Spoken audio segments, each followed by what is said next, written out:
नमस्कार साथियों, आज हम हमारे कक्षा 12 के टॉपिक भील जनजाति पर विस्तार से बात करेंगे। आज मैं भील जनजाति की यदि मैं बात करूं तो वर्तमान समय में जो भील जनजाति है वो भारत के मध्यवर्ती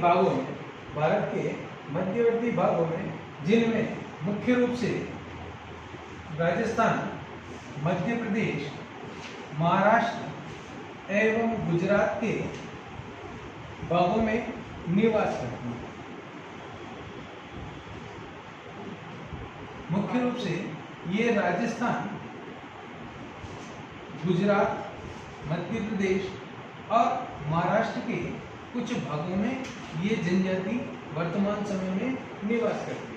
इसमें समग्र रूप से यदि बात किया जाए तो इन चारों राज्यों के जो सीमावर्ती इलाके हैं उसमें ये जनजाति निवास करती है। राजस्थान में यदि मैं बात करूं तो ये मुख्य रूप से दक्षिणी पूर्वी या दक्षिणी राजस्थान में ये जनजाति मुख्य रूप से निवास करती है, जिनमें डूंगरपुर, बांसवाड़ा, उदयपुर, प्रतापगढ़ और चित्तौड़गढ़, भीलवाड़ा, राजसमंद में ये जनजाति निवास करती है। यदि मैं बात करूं भील की तो राजस्थान की जो मुख्य जनजाति है मीणा, उसके बाद में इस भील जनजाति का स्थान आता है।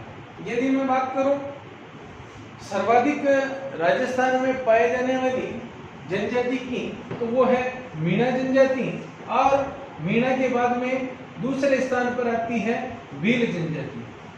तो अगर मैं बात करूं राजस्थान में भीलों का स्थान तो वो दूसरे नंबर पे है। तो सर्वाधिक जो जनजाति है वो तो है मीणा और उसके बाद में दूसरे नंबर पे जो जनजाति हिस्सा रखती है वो है भील जनजाति। यदि मैं बात करूं भील का अगर मैं शाब्दिक अर्थ बताऊं तो भील से बना हुआ है, द्रविड़ियन शब्द है भील, और भील जो द्रविड़ियन शब्द है उसका अर्थ होता है तीरंदाज। तीरंदाज उसका अर्थ होता है, या तीर कमान से भी इसका अर्थ निकाला जा सकता है। और तीर कमान को चलाने वाले या तीर कमान का प्रयोग करने वाले लोगों को ही भील कहा गया है। तो ये भील से इसका जो हम कह सकते हैं इसका नामकरण हुआ है वो भील से हुआ है। अगर मैं इसके भील जनजाति के इतिहास पे बात करूं तो आप सबको पता होगा महाराणा प्रताप का इतिहास। अगर महाराणा प्रताप के समय यदि हम बात करें तो एक भील राजा हुए थे।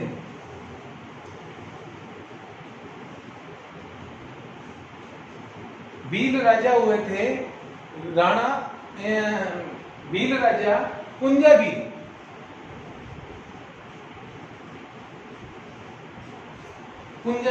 पुंजा भील की सहायता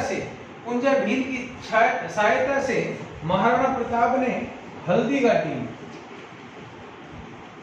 युद्ध किया था और उसमें मुख्य रूप से जो सहायता की थी वो पुंजा भील ने की थी और इन्हीं की सहायता से महाराणा प्रताप ने छापा मार युद्ध किया था और अकबर को पराजित किया था। अगर मैं बात करूं मेवाड़ के ध्वज में तो मेवाड़ के ध्वज में भी भीलों को स्थान दिया गया है। मेवाड़ के ध्वज के अंदर भी भील का चित्र आता है। यदि मैं बात करूं इसके और प्राचीन इतिहास के बारे में भील जनजाति के तो वेद व्यास द्वारा लिखित वेदव्यास द्वारा लिखित महाभारत में एकलव्य का जिक्र आता है और वो एकलव्य भी एक भील जनजाति से था। अगर मैं बात करूं वाल्मीकि द्वारा लिखित हम बात करें तो रामायण की यदि मैं बात करूं तो रामायण के अंदर शबरी का नाम आता है। तो शबरी और एकलव्य दोनों ही भील हैं। तो अगर यदि इसके प्राचीन इतिहास की बात की जाए तो ये जो भील जनजाति है वो बहुत ही प्राचीन है। मैं राजस्थान के क्षेत्र की बात कर लेता हूँ डिटेल से। राजस्थान में यदि मैं बात करूं तो यहां पर मुख्य रूप से डूंगरपुर, यहां पर बांसवाड़ा, यहां पर उदयपुर, यहां पर भीलवाड़ा, यहां पर राजसमंद, यहां पर चित्तौड़, ये जो जिले हैं यहां पर भील जनजाति मुख्य रूप से बसती है या इनका बसाव देखने को मिलता है। यदि मैं बात करूं तो भारत में भीलों का तीसरा स्थान है। भारत में भीलों का तीसरा स्थान है। इससे पहले नंबर पे भारत में यदि मैं बात करूं तो संथाल है और दूसरे पे गोंड है और ये तीसरे नंबर पे है। तो संथाल और गोंड के बाद भील भारत में जनजाति के रूप में या सबसे बड़ी जनजाति समूह के रूप में तीसरा स्थान रखती है और राजस्थान में दूसरा। अब मैं बात कर रहा हूं जिसका, अगर मैं बात करूं भील जनजाति के लोगों की स्ट्रक्चर या शारीरिक बनावट की, तो ये जो जनजाति है वो नाट्य कद के होते हैं। इनका रंग ये नाट्य कद के, शारीरिक बनावट,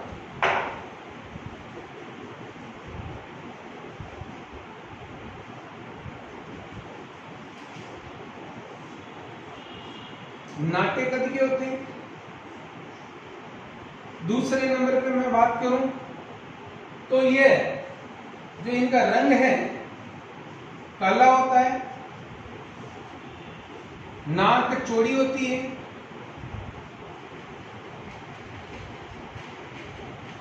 अगर मैं बात करूं इनके आंखों की तो आंखें लाल,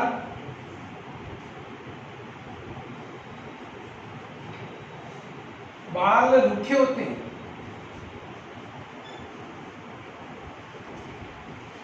इनका जबड़ा कुछ बाहर की ओर निकला हुआ होता है।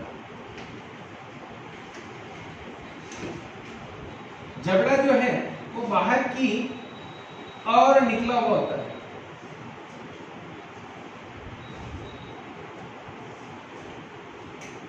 आगे मैं इनके शरीर की बात करूं तो इनका शरीर सुडौल,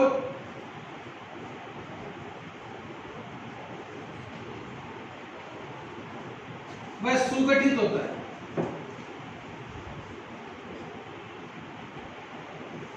तो ये इनकी शरीर की या इनकी शारीरिक जो बनावट है या इनकी शारीरिक विशेषता है वो इस प्रकार से है। नाटा कद होता है, रंग काला होता है, नाक चौड़ी होती है, आंखें लाल होती है, बाल रूखे होते हैं, जबड़ा बाहर की ओर निकला होता है, शरीर सुडौल होता है और सुगठित होता है, यानी गठीले बदन वाले ये जो भील हैं वो इस प्रकार से होते हैं। ये लोग, इन लोगों की सबसे बड़ी विशेषता होती है ये परिश्रमी होते हैं और दूसरा ईमानदार होते हैं।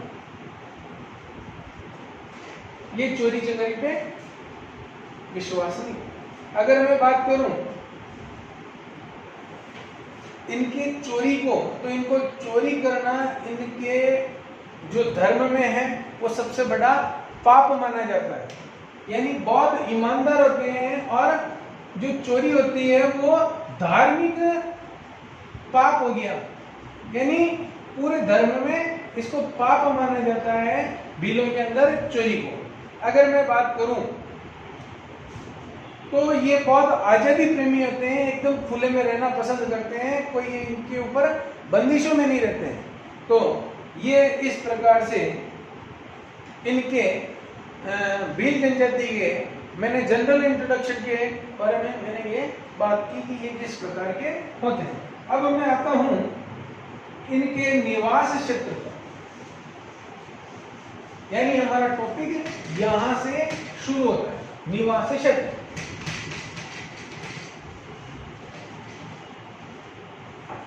भील जो जनजाति है वो बहुत ही दुर्गम और निर्जन पर्वतीय इलाकों में रहना पसंद करती है। दुर्गम, मैं निवास क्षेत्र की बात कर रहा हूं, दुर्गम और निर्जन जो क्षेत्र होते हैं उसमें ये जनजाति निवास करती है। और यदि मैं बात करूं ऐसे जो क्षेत्र हैं वो कहां है, जहां पर ऐसे क्षेत्र हैं वहां पर ये निवास करती है, तो अरावली हो गया, विंध्याचल हो गया, सतपुड़ा हो गया। तो ये अरावली दुर्गम है और निर्जन है, पर्वतीय इलाके हैं, मुख्य रूप से मैदानी क्षेत्रों में ये निवास नहीं करते। सबसे बड़ी बात, अरावली, सतपुड़ा, विंध्याचल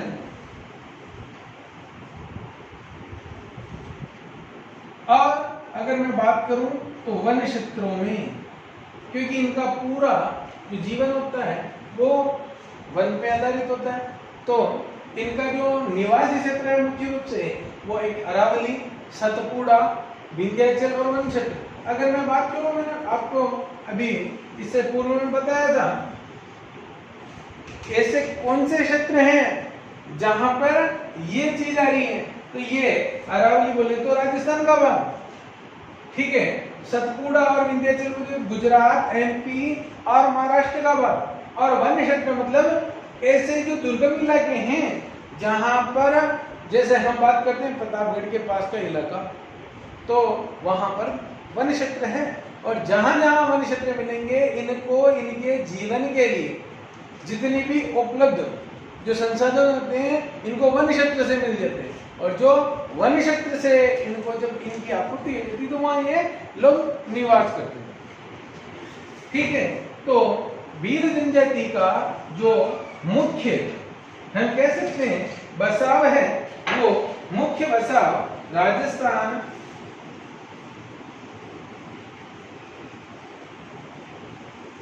गुजरात, मध्य प्रदेश और महाराष्ट्र में मिलता है। महाराष्ट्र में मिलता है तो राजस्थान, गुजरात, मध्य प्रदेश और महाराष्ट्र, इन चारों राज्यों में भील जनजाति का बसाव देखने को मिलता है। अब मैं बात करूं राजस्थान के और मध्य प्रदेश के और इन क्षेत्रों की, तो जहां पर ये मुख्य रूप से निवास करते हैं उनमें कौन कौन से राज्य हैं, सॉरी कौन कौन से जिले हैं। तो मैं उन जिलों की यदि मैं बात करूं तो भीलों का राजस्थान में जो मुख्य केंद्र है या जिले हैं जहाँ पे निवास करते हैं, एक तो है बांसवाड़ा, दूसरे नंबर पे मैं बात करूं डूंगरपुर, तीसरे नंबर पे मैं बात करूं उदयपुर। तो ये तो राजस्थान के जिले, और एक है इसमें चित्तौड़, तो ये राजस्थान के जिले। तो राजस्थान के तो 4, राजस्थान के 4 में उदयपुर, चित्तौड़, गढ़, मैं बात करूं राजस्थान में ही तो डूंगरपुर और बांसवाड़ा, ये तो राजस्थान की 4 जिले। अगर मैं बात करूं मध्य प्रदेश की, तो मध्य प्रदेश के एमपी में धार, रतलाम और झाबुआ।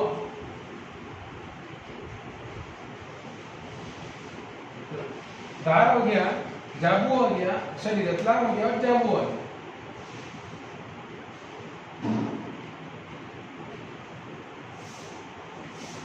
अब मैं बात करता हूं तो गुजरात के पंचमहल और बड़ोदरा की। गुजरात में पंचमहल और बड़ौदा, ये 2 राज्य हैं। अगर मैं बात करूं महाराष्ट्र की,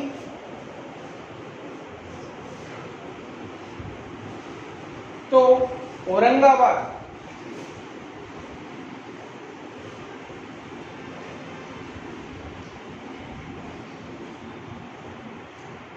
अहमदनगर, जलगांव,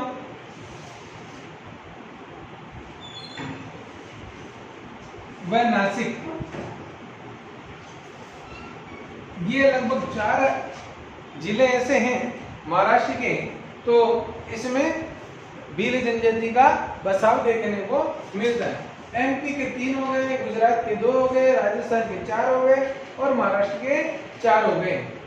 तो 8 और 7, 8 और 6, 14 जिलों में जो भील जनजाति है वो भारत के 14 जिलों में मुख्य रूप से देखने को मिलती है। अब मैं बात करता हूं जिन क्षेत्रों में भील जनजाति निवास कर रही है उसकी जो जलवायु है वो मुख्य रूप से, अगर मैं बात करूं तो मानसूनी जलवायु है। मानसूनी जलवायु, तो भील जनजाति मुख्य रूप से मानसूनी जलवायु प्रदेश में पाई जाती है या निवास करती है। अब मैं बात करता हूं भीलों के आर्थिक क्रियाकलाप की। अगर मैं भीलों के आर्थिक क्रियाकलाप की बात करूं तो भील वनों एवं पहाड़ी क्षेत्रों में, वनों एवं पहाड़ी क्षेत्रों में एकांत में रहना पसंद करते हैं और इनकी जो आजीविका है ये मुख्य रूप से उसी वन क्षेत्र पर निर्भर करेगी, क्योंकि उनका जो निवास क्षेत्र है दुर्गम है, वन क्षेत्र है। तो वन पर आधारित क्षेत्रों, वन पर आधारित जो क्रियाकलाप होंगे उसी पर भील जनजाति का जो मुख्य आधार होगा, आर्थिक क्रियाकलाप होगा, वो निर्भर। हाँ, मैं बात कर रहा हूं भील जनजाति के आर्थिक क्रियाकलाप की, तो भील जनजाति का जो मुख्य रूप से आर्थिक क्रियाकलाप है वो है खाद्य संग्रहण, आखेट और आदिम कृषि। खाद्य संग्रहण के अंतर्गत भील जनजाति मुख्य रूप से जो प्रकृति द्वारा प्राप्त जितने भी कंदमूल फल है उनका संग्रह कर और अपना गुजारा चलाती है या गुजारा करती है। अगर मैं बात करूं आखेट की, तो प्रकृति में जितने भी जीव जंतु हैं जिनका ये जनजाति परंपरागत तरीकों से अपने हथियारों से, परंपरागत हथियारों से या परंपरागत साधनों के द्वारा शिकार कर कच्चा मांस खाकर, उनको पकाकर उनका अपना भोजन का जुगाड़ करती है। अगर मैं बात करूं आदिम कृषि के रूप में, तो जो भील जनजाति है वह मुख्य रूप से स्थानांतरित वह परंपरागत कृषि करती है, जिसके अंतर्गत स्थानांतरित कृषि को वालरा कृषि भी कहा जाता है। अगर मैं बात करूं स्थानांतरित कृषि पर, तो कुछ ऐसे स्थान का चुनाव किया जाता है जहां पर वन क्षेत्र हैं और उस भूमि को वन से मुक्त करके, वनों को साफ करके या पेड़ पौधों को साफ करके समतल भूभाग बनाया जाता है। उसके बाद में वर्षा काल के समय बीजों को डाल दिया जाता है और उससे फसल उगती है। लगभग 1, 2, 3, 4 साल तक उस भूमि पर कृषि की जाती है और जब उस भूमि की उर्वरकता खत्म हो जाती है तो उस भूमि को छोड़कर अन्य स्थान पर इसी प्रकार से जाकर कृषि की जाती है और ये स्थान बदल कर कृषि करना ही स्थानांतरित कृषि कहलाता है। अगर मैं बात करूं परंपरागत कृषि की, तो परंपरागत कृषि में उनको जो स्थान मिला वहां पर वो बीज डाल देते हैं और बीज डाल देने पर फसल प्राप्त हो जाती है और वो उनका गुजारा चल पाता है। अगर मैं बात करूं आर्थिक क्रियाकलापों के अंतर्गत, तो मुख्य रूप से ये जो फसलें प्राप्त करते हैं इनके अंतर्गत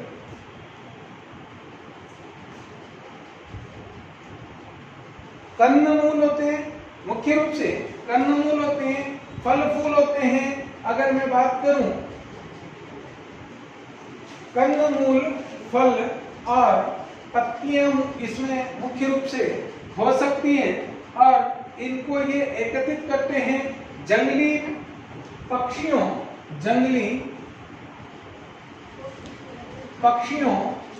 व जानवरों का ये शिकार करते हैं। और अगर मैं बात करूं इनकी खाद्यान्न फसलों की, तो खाद्यान्न फसलों में मुख्य रूप से साग सब्जी,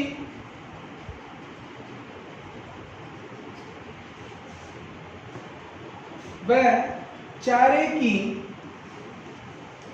जो फसलें होती हैं उनका ये प्रयोग करते हैं। ये पशुपालन भी करते हैं, भेड़ बकरी, मुर्गे या कुक्कुट पालन इसे कहेंगे, और गाय भैंस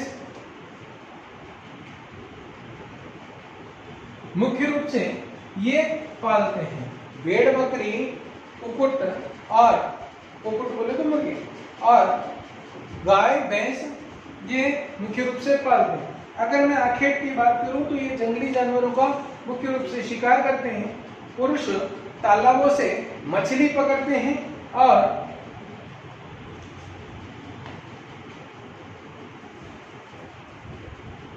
भील जो पहाड़ी क्षेत्रों में जूमिंग कृषि करते हैं उसे चीमता, और मैदानी भागों में जो कृषि होती है उसको दजिया कहते हैं। अगर इनके मैं भोजन की बात करूं,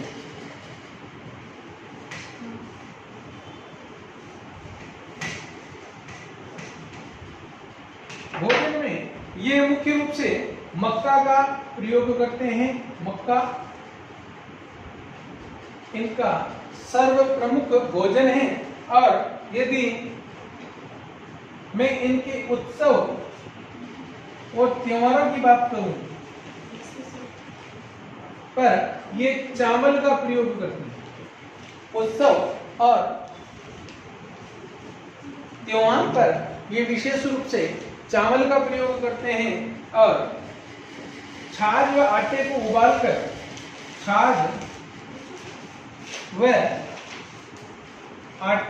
उबालकर ये राबड़ी का प्रयोग करते हैं और राबड़ी इनका सर्व प्रमुख या हम कह सकते हैं मैक्सिमम जो भोजन काम में लिया जाता है वो इनका राबड़ी होता है। छाछ और आटे को उबालकर जो इनका भोजन बनता है वो है राबड़ी। अगर मैं बात करूं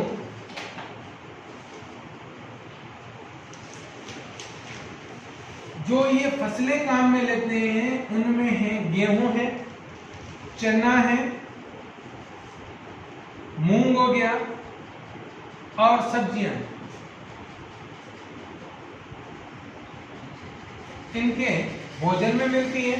रीति रिवाजों और हम बात करें परंपरा के आधार पर तो ये मुख्य रूप से शाकाहारी लोग होते हैं, परंतु इनको जो देशी मदिरा होती है, महुआ से बनी हुई शराब, इसका ये प्रमुखता से उपयोग करते हैं। और ये लोग उत्सवों पर या विशेष जो इनके कार्यक्रम होते हैं उनमें महुआ से बनी शराब का मुख्य रूप से प्रयोग किया जाता है। अब इनके मैं वस्त्रों की बात करूं तो ये पुरुष जो है छाल से बने जो वस्त्र होते हैं जिनमें मुख्य रूप से एक नेकर टाइप लंगोट होती है उसका प्रयोग करते हैं। और स्त्रियां पेटीकोट का रूप का एक चोगा पहनती है। और वर्तमान में जो इनके हम कह सकते हैं परिवेश में इनके वस्त्रों में भी परिवर्तन मिला है। पुरुष कमीज, धोती का प्रयोग करने लगे हैं और साफा भी पहनने लगे। और अब आधुनिकता के संपर्क में और आसपास के नजदीक आधुनिक क्षेत्रों से संपर्क में आने के कारण पैंट शर्ट का प्रयोग भी इस जनजाति में बढ़ गया है। अब मैं बात करूं स्त्रियों की तो स्त्रियां मुख्य रूप से घाघरा, ओढ़नी, कांचली इस प्रकार के वस्त्रों का प्रयोग करती है और लड़कियां घाघरी व ओढ़नी का प्रयोग करती है। ये मुख्य रूप से भील लोग जो है वो मुख्य रूप से पीतल और जस्ता और निकिल से बने आभूषणों का प्रयोग करते हैं। पीतल, निकिल और जस्ता से बने आभूषणों का प्रयोग करते हैं। अब मैं बात करूं इनकी निवास गृह पर। इनका जो घर होता है वो किस प्रकार से होता है? निवास गृह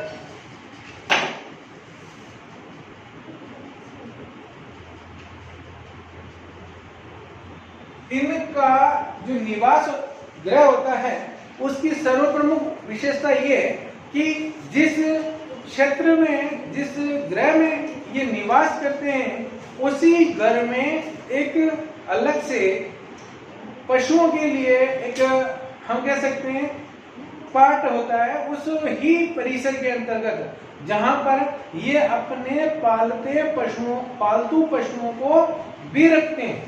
तो ये जो इनके घर होते हैं वो बहुत ही प्रकीर्ण होते हैं, यानी ये समूहों में निवास करते हैं। ये जो लोग हैं वो दूर दूर होते हैं, दूर दूर इनके घर होते हैं, मगर जब कभी भी असुरक्षा हो या किसी को संदेश देना हो, किसी को इकट्ठा करना हो, तो अपने अलग अलग वाद्य यंत्रों से, ढोल नगाड़ों से विभिन्न प्रकार की अलग अलग विशेष ध्वनि उत्पन्न करके अपने आसपास के जो भील लोग हैं उनको, उस क्षेत्र के लोगों को ये इकट्ठा कर लेते हैं। छोटे छोटे जो टीले होते हैं उनके ऊपरी भाग में ये अपना निवास गृह स्थापित करते हैं। अपने जो ये निवास क्षेत्र में ये एक झोंपड़ी बनाते हैं और उसमें आवास के साथ साथ आवास भी हो जाए, वहां पर आवास, वहां पर भंडारण, यानी जो खाद्य का जो भंडार होगा वो भी उसमें हो जाए। एवं इसके साथ साथ पशुओं के जो अलग से निवास की, जो हम कह सकते हैं उनका निवास भी अपने निवास के साथ ही किया जाता है, क्योंकि वन क्षेत्र है तो वहां पर निरंतर असुरक्षा का माहौल बना रहता है। जंगली जानवर उन पशुओं पर हमला कर देते हैं तो अपने घर के बिल्कुल साथ ही उन पशुओं को रखा जाता है।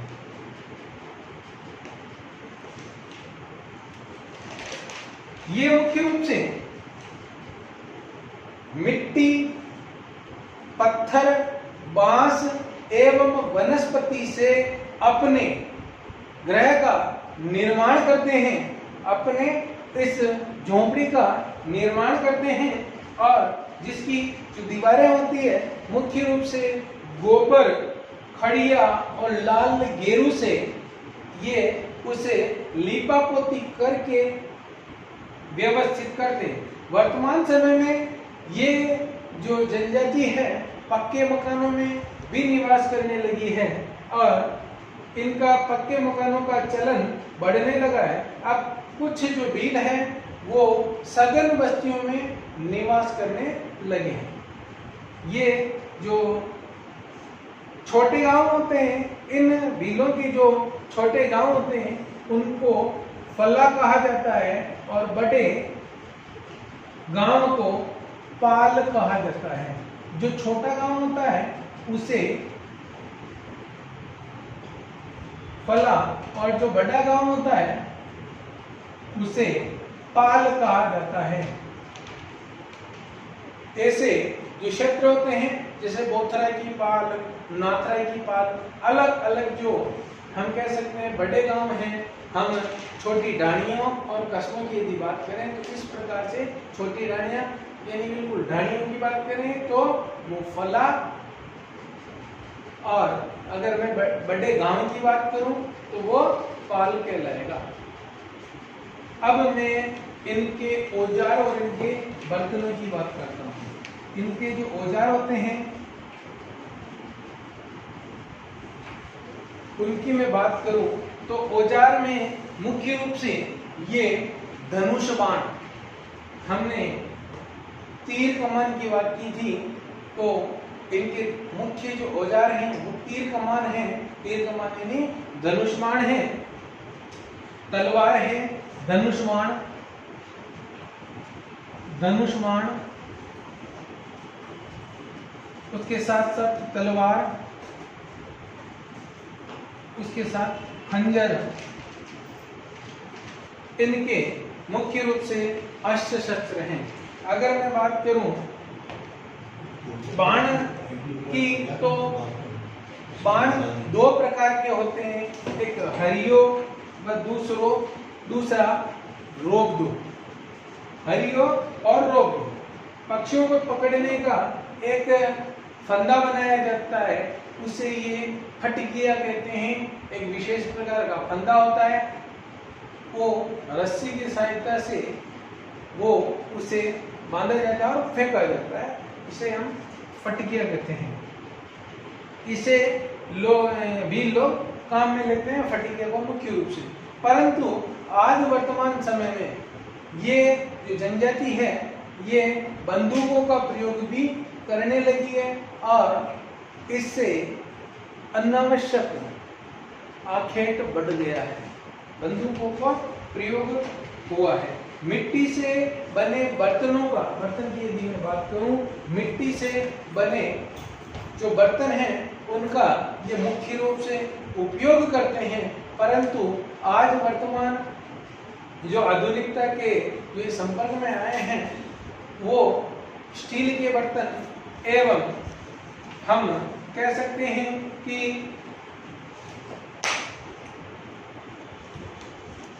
आधुनिक जो बर्तनों का प्रयोग भी इनको मिलने लगा। अगर मैं बात करूं इनके आटा पीसने की चक्की हो गई, बांस से बना पालना यहाँ पर जरूर इन क्षेत्रों में मिलता है। समाज और संस्कृति की मैं बात करता हूँ।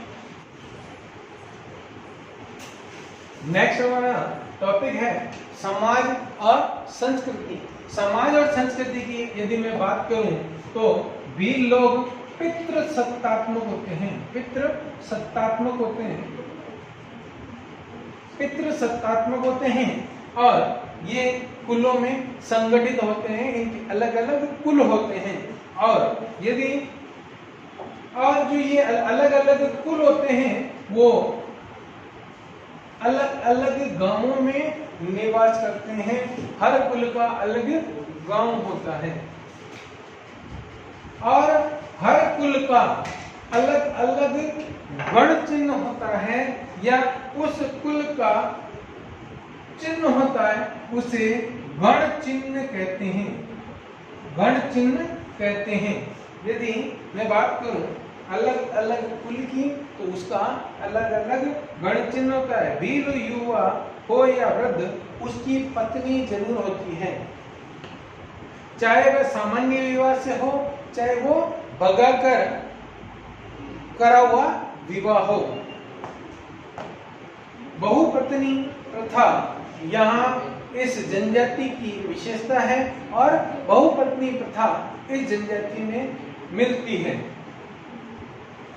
सामान्यतया जो विवाह होता है वो वर पक्ष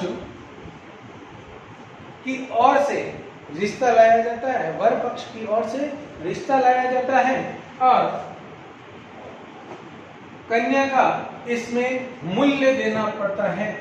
कन्या मूल्य देना पड़ता है और वर पक्ष रिश्ता लाता है और कन्या जो पक्ष होता है उसको यानी वधू पक्ष को कन्या का मूल्य चुकाना पड़ता है और फिर ये जो विवाह है आगे इसकी प्रक्रिया आगे बढ़ती है। अगर मैं बात करूं, ये मुख्य रूप से प्रकृति पूजक होते हैं। प्रकृति में ये गहन आस्था रखते हैं और वन को एक हम कह सकते हैं वन को एक प्रकृति को एक देवता के रूप में पूजते हैं। अगर मैं बात करूं तो ये मुख्य रूप से पीपल हो गया, बड़ हो गया, इन वृक्षों को मुख्य रूप से देवता के समान ये पूजते हैं। ये लोग नागदेव की पूजा करते हैं। ये मुख्य रूप से अंधविश्वासी होते हैं।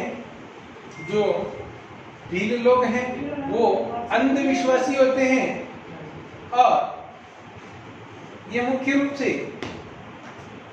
भूत प्रेतों में विश्वास रखते हैं और मृतकों का ये दाह संस्कार करते हैं, जलाकर इनमें जो माना अंतिम संस्कार होता है वो प्रक्रिया जलाकर होती है। होली व दिवाली इनके महत्वपूर्ण पर्व हैं, महत्वपूर्ण त्योहार हैं।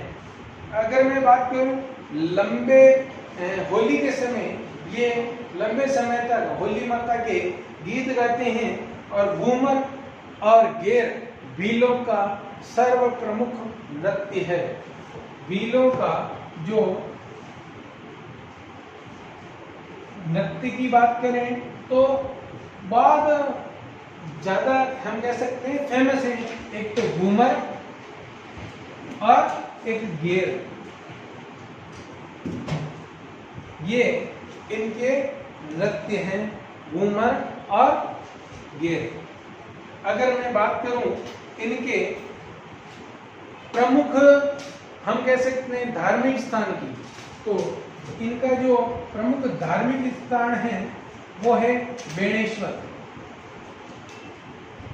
बेणेश्वर एक शिवजी का स्थान है, शिवजी का स्थान है और ये बेणेश्वर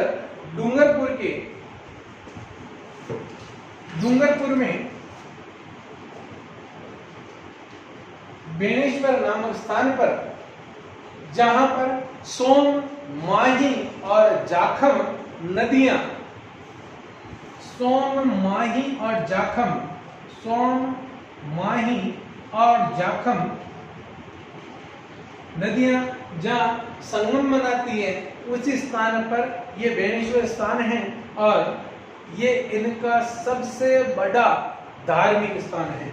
यदि मैं बात कर दूं तो ये जो बेणेश्वर स्थान है, वहां पर जनवरी फरवरी में ये बहुत बड़ा यहाँ पर 1 महीने तक का यहाँ पर मेला होता है और ये लोग इसे शिव की आराधना का एक सबसे बड़ा स्थान है इन लोगों का। और इसके चारों ओर ये नृत्य करते हैं। ये मुख्य रूप से एक स्थान पर आग लगाते हैं, आग लगा के इसके चारों तरफ नृत्य करते हैं, उस आग में से निकलते हैं। इस प्रकार इनके जो नृत्य होते हैं वो है। इस जनजाति की जब आपातकालीन जो समय में जो एक दूसरे को सूचना देने का जो प्रक्रिया होता है वो इस प्रकार होता है कि वो एक ढोल बजा के, विशेष प्रकार की धुन का एक ढोल बजा के अपने नजदीक के जो टीले पर जो भील लोग निवास करें, जिनका वहां पर झोपड़ियां हैं, वो उनसे आगे वालों को इस प्रकार से ये लोग एक दूसरे को आगे से आगे सूचना देने का कार्य करते हैं। फायरे भीलों का जो रणघोष है, जय घोष है, हम कह सकते हैं, रणघोष बोल सकते हैं। फायरे इनका भीलों का रणघोष है। और समस्त पाल का जो मुखिया होता है वो गमेती कहलाता है। जो पूरा पाल मैंने बताया था आपको एक कस्बे जैसा, उसका जो एक मुखिया होता है उसको ये गमेती कहते हैं। ये एक प्रकार से ये एक शासक होता है उस क्षेत्र का, ठीक है। तो ये इस प्रकार से समाज और संस्कृति हुआ। अब मैं बात करता हूँ इसके इस जो टॉपिक के अंतिम भाग की, जिसमें हम आधुनिक संस्कृति से संपर्क की बात करेंगे। भील जनजाति का आधुनिक संस्कृति से संपर्क। तो वर्तमान में ये भील लोग शहरी लोगों के संपर्क में आने लगे हैं, जिसके कारण से ये बहुत चालाक और चतुर होने लगे हैं, चतुर हो गए हैं। अब भी बाजार आधारित अर्थव्यवस्था की ओर अग्रसर होने लगे हैं। युवा लोग मेहनत मजदूरी करके अपना गुजारा चलाने लगे हैं और इनका बाह्य संस्कृति के संपर्क में आने के कारण से इनके पहनावे में, इनके रहन सहन में, इनके खाद्यान्न में भी परिवर्तन देखने को मिला है। इनकी बोलचाल और रहन सहन में बहुत तेजी से परिवर्तन देखने को मिल रहा है। सरकारी आदिवासी इलाकों में जो प्रादेशिक विकास है उसमें विद्यालय, चिकित्सालय, परिवहन की विशेष सुविधा प्रदान कर रही है और इन क्षेत्रों में कृषि आधारित उद्योगों एवं अनेक वन कृषि आधारित उद्योगों एवं अनेक जो उनके विकास के कार्यक्रम हैं वो निरंतर चलाए जा रहे हैं। एवं आधुनिक संस्कृति से जो बढ़ते संपर्क के कारण से इनकी जीवन शैली में सुधार देखने को मिला है। इनकी जीवन शैली प्रभावित होती हुई दिखाई पड़ती है। ये आज का हमारा जो टॉपिक था भील जनजाति, इसका मैंने आपको निवास क्षेत्र, आर्थिक क्रियाकलाप, जीवन जो इनकी जो शैली है, या हम समाज और संस्कृति इसे कह सकते हैं, या वर्तमान में आधुनिक संस्कृति के संपर्क में आने के कारण से इनमें किस प्रकार का परिवर्तन हो रहा है, ये मैंने आपको समझाया। इस टॉपिक में किसी भी प्रकार का आपको कोई सुझाव हो या कोई इसमें आपको क्वेश्चन हो तो आप कमेंट बॉक्स में लिख के आप जानकारी बता सकते हैं। धन्यवाद।